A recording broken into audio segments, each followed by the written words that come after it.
which I thought was wonderful.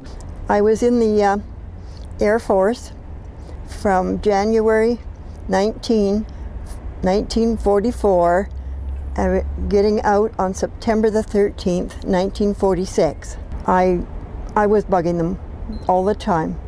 Well, especially one. He was a young RAF pilot to take me up. So he finally did. So we went up in the air. We did rollovers over land, close to the ground. And finally, when we landed, I was able to get out of the plane, but I dropped to my knees because of the balance. So that was one of the experiences I had. I think going over in the convoy over to Newfoundland was really my most memorable experience. I had some kind of memorable experiences with parties and so on, because we did have some fun, you know. But going over to Newfoundland, we were set to go on one day, and we waited and we waited and we waited. They didn't let us go. So we were thinking maybe there's a submarine waiting to nab us, you know, outside the gates. So we went the next day, and it took us nearly 5 days to get over to Newfoundland because we were in a convoy. And it was an interesting experience to look off the deck of the ship and see other ships as far as the eye could see. It was rather astounding to be part of it in real life and not just as a picture. It made it really more real. Well, one of the main things when I was working in Ottawa, and we used to, like if a ship went down, then we would have to write letters to the parents or the wives of the sailors who were lost at sea and advise them of what had happened. And also we used to have to keep a record of the number of people that were there, and as they say, remove their names from the listing. Some of the Wrens that were working there, they would meet a sailor, and he would tell them, of course, that he was single, he wasn't married, so they would come to me and say, "Will you check the records and see whether this guy is really single or whether he's pulling my leg?" So that was quite humorous, because I had quite a few people question me in that regard.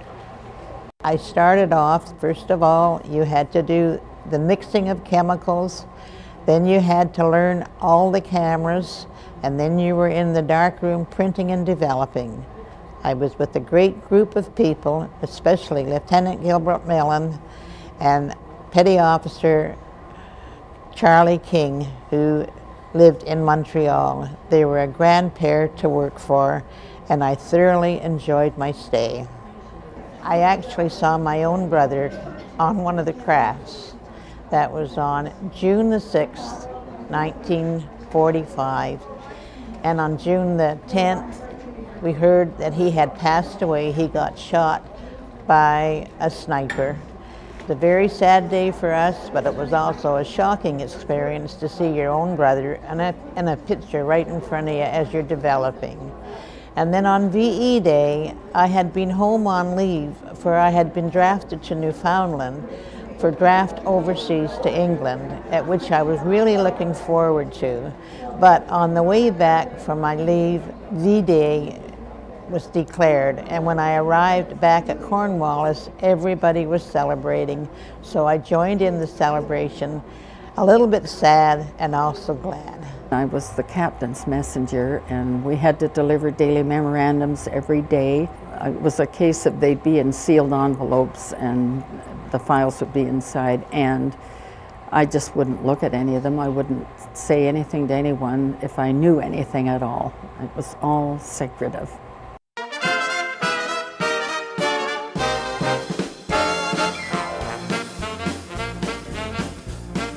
The Women's Division of the RCAF was authorized in July 1941 and enlisted thousands of women. By 1945, there were upwards of 16,000 members. Some female pilots were hired to teach flying navigation to Royal Canadian Air Force recruits. Others became highly skilled pilots who were asked to join the Air Transport Auxiliary, ATA. a British civilian organization that supported the military by ferrying aircraft to squadrons, factories, and storage units around Britain, as well as the European mainland from 1944 to 45. 5 Canadian women were chosen for this work. Violet Milstead flew with the ATA for 2 years, logging over 700 hours on 29 different single-engine aircraft. Helen Marcel Harrison was the first Canadian woman to receive her commercial licenses, as well as seaplane rating. She also qualified for her instructors in multi-engine and instrument ratings. Despite her airtime with ATA, her application to join the RCAF was rejected because she wore a skirt. Marion Alice Orr's favorite aircraft was the Spitfire. She flew with the ATA and was honorably discharged with the rank of second officer with 700 logged hours. In 1941, Molly Riley enrolled in the newly formed Women's Division of the RCAF as an aerial photographer. After the war, she became Canada's first female corporate pilot. The world's first female aeronautical engineer, Elsie McGill began her career as an assembly line supervisor for the Canadian production of the Hawker Hurricane. Her staff numbered 4,500 and they produced more than 2,000 aircraft. While 8 of every 9 women stayed in Canada, those who served overseas were predominantly military sisters. These nursing sisters were known for their tremendous valor. In May of 1942, Canadian nurses became the first in any Allied country to have officer status. Military nurses had to be British subjects between the ages of 21 and 36 and unmarried or widowed without children. They had to be graduates of a recognized school of nursing and registered in their province of practice. On August 19, 1942, the day of the Dieppe raid, hundreds of casualties were sent to the Canadian General Hospitals in England. After D-Day of June 6th, 2 nursing sisters from the RCAF were the first Canadian Servicewomen to land in France with a mobile field unit. A nursing sister with the first casualty clearing station in France wrote about the wounded in the Cayenne sector. "We are all well forward and hear a lot of noise. Jerry planes, terrific ack-ack. A red-hot tracer bullet came whizzing by my tent door yesterday. Made me get down on the floor. Shelling seems so close at times. We work 16 out of 24 hours. All our work is surgery. One wished for 100 hands and 10 pairs of feet, and many more hours in each day."